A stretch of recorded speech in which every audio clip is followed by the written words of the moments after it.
उसने अपनी जिंदा बीवी और बच्चों को आग में झोंक दिया और बस मुस्कुराता रहा। यह कहानी है राजस्थान के एक छोटे से गांव कालिया की, जहां सूरज की तपिश दिन में इंसान को झुलसा देती थी और रात की ठंडी हवाएं रूह को कंपा देती थीं। साल था 2017 और उस रात जो हुआ उसने न सिर्फ कालिया गांव को बल्कि आसपास के इलाकों को भी हिलाकर रख दिया। लोग आज भी उस घटना को याद करके सिहर उठते हैं और उस आदमी का नाम सुनकर उनके चेहरे पर डर की लकीरें खिंच जाती हैं। राजवीर। राजवीर कोई ऐसा वैसा इंसान नहीं था। गांव में उसकी इज्जत थी। लंबा पतला, चेहरे पर हमेशा एक हल्की सी मुस्कान। खेतों में दिन भर मेहनत करता, अपने बूढ़े माँ बाप की सेवा करता, अपनी बीवी राधा को बहुत प्यार देता और अपने 2 छोटे बच्चों 7 साल की रानी और 5 साल के छोटू के लिए जान छिड़कता था। गांव वाले कहते, राजवीर जैसा आदमी मिलना मुश्किल है।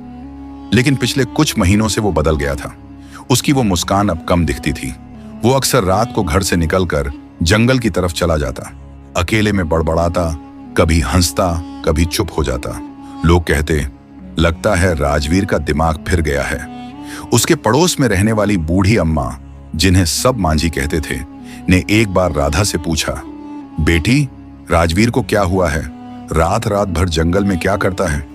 राधा ने बस नजरें झुका लीं और इतना ही कहा, पता नहीं मां जी, वो कुछ बताता नहीं। लेकिन राधा की आंखों में डर साफ दिखता था। गांव वालों ने नोटिस किया कि राजवीर अब दिन में भी अजीब हरकतें करने लगा था। कभी खेत में काम करते करते रुक जाता और आसमान की तरफ देखने लगता, जैसे कोई उससे बात कर रहा हो। कभी बच्चों को देखकर ऐसी मुस्कान देता जो प्यार कम और डर ज्यादा लगता था। और बार बार वही बात अंदर का शो ने कहा था। कोई नहीं समझता था कि ये अंदर का शो क्या है। उस रात गर्मियों की एक घनी काली रात थी। आसमान में बादल छाए थे, चांद कहीं खो गया था और गांव में सन्नाटा ऐसा कि सुई गिरे तो आवाज सुनाई दे। रात के करीब 1 बजे अचानक चीखें गूंजी, ऐसी चीखें जो सुनकर रूह कांप जाए। ये आवाजें राजवीर के घर से आ रही थीं। पड़ोसियों ने खिड़कियों से झांका, लेकिन डर के मारे कोई बाहर नहीं निकला। मांझी, जो पास ही रहती थीं, ने बाद में बताया, पहले रानी की चीख सुनी, फिर राधा की, और फिर सब कुछ शांत हो गया। लेकिन शांति ज्यादा देर नहीं रही। अचानक एक जोरदार धमाका हुआ और राजवीर का घर लपटों में गिर गया। आग इतनी तेज थी कि लकड़ी का पुराना घर मिनटों में जलने लगा। लपटें इतनी ऊंची उठीं कि आसमान लाल हो गया। कुछ हिम्मती पड़ोसियों ने बाहर निकलकर मदद करने की कोशिश की, लेकिन आग इतनी भयानक थी कि कोई पास भी नहीं जा सका। किसी ने पुलिस को फोन किया, किसी ने गांव के सरपंच को जगाया, लेकिन जब तक कोई कुछ कर पाता सब खत्म हो चुका था। सुबह जब पुलिस पहुंची तो राजवीर का घर पूरी तरह राख बन चुका था। घर के अंदर का मंजर देखकर पुलिस वालों के होश उड़ गए। माँ बाप, राधा, रानी और छोटू सब एक कमरे में बंद थे।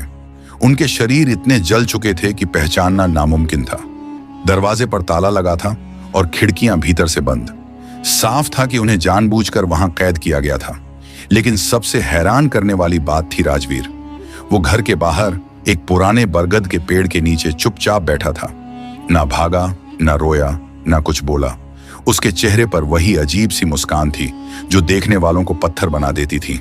पुलिस इंस्पेक्टर ने उससे सख्ती से पूछा, राजवीर, तूने ये सब क्यों किया? क्या हुआ था? राजवीर ने बस इतना कहा, अंदर के शो ने कहा था।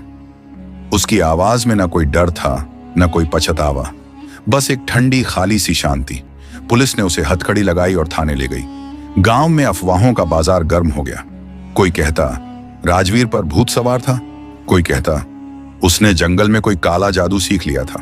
कुछ बुजुर्गों ने पुरानी कहानियां सुनाई कि कालिया गांव का जंगल शापित है।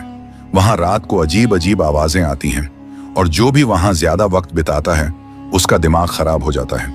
कोर्ट में जब राजवीर का केस चला तो उसने कुछ नहीं कहा। वकील ने उसकी दिमागी हालत की जांच की मांग की। डॉक्टरों ने बताया कि राजवीर का दिमाग सामान्य नहीं है। वो बार बार वही बात दोहराता, अंदर का शो। आखिरकार कोर्ट ने उसे पागल खाने भेज दिया। लेकिन कालिया गांव के लोग आज भी उस रात को भूल नहीं पाए। कुछ कहते हैं कि राजवीर के घर की राख में अब भी रात को चीखें सुनाई देती हैं। कुछ का कहना है कि जंगल में एक साया घूमता है जो रात को गांव की गलियों में चक्कर लगाता है। मांझी, जो अब बूढ़ी हो चुकी हैं, कहती हैं, उस रात राजवीर की मुस्कान इंसान की नहीं थी। वो ऐसी थी जैसे कोई और उसके अंदर से हंस रहा हो। गांव के बच्चे अब उस घर के पास नहीं जाते। बड़े बुजुर्ग उस रास्ते से गुजरते वक्त मंत्र पढ़ते हैं। हर साल उस रात की तारीख को गांव में सन्नाटा छा जाता है। लोग अपने घरों में दुबक जाते हैं, खिड़कियां बंद कर लेते हैं। कुछ लोग तो ये भी कहते हैं कि राजवीर अब भी पागलखाने में है। और रात को जब सब सो जाते हैं, वो धीरे धीरे वही बात बड़बड़ाता है, अंदर का शो। लेकिन वो अंदर का शो क्या था? क्या वो कोई आत्मा थी, कोई शैतान, या राजवीर के दिमाग का वहम? ये सवाल आज भी कालिया गांव के हर घर में गूंजता है और शायद कभी जवाब न मिले। कभी कभी रात को जब हवा धीमी चलती है और जंगल से अजीब सी आवाजें आती हैं, गांव वाले कहते हैं कालिया का जंगल अब भी राजवीर को पुकारता है। और जो उस रात को देख चुके हैं वो चुपके से कहते हैं वो मुस्कान वो इंसान की नहीं थी। अगर यह वीडियो आपको पसंद आया हो तो इसे लाइक करें और चैनल को सब्सक्राइब जरूर करें। आपकी एक छोटी सी सपोर्ट हमें और भी दमदार और दिलचस्प कहानियां लाने के लिए प्रेरित करती है।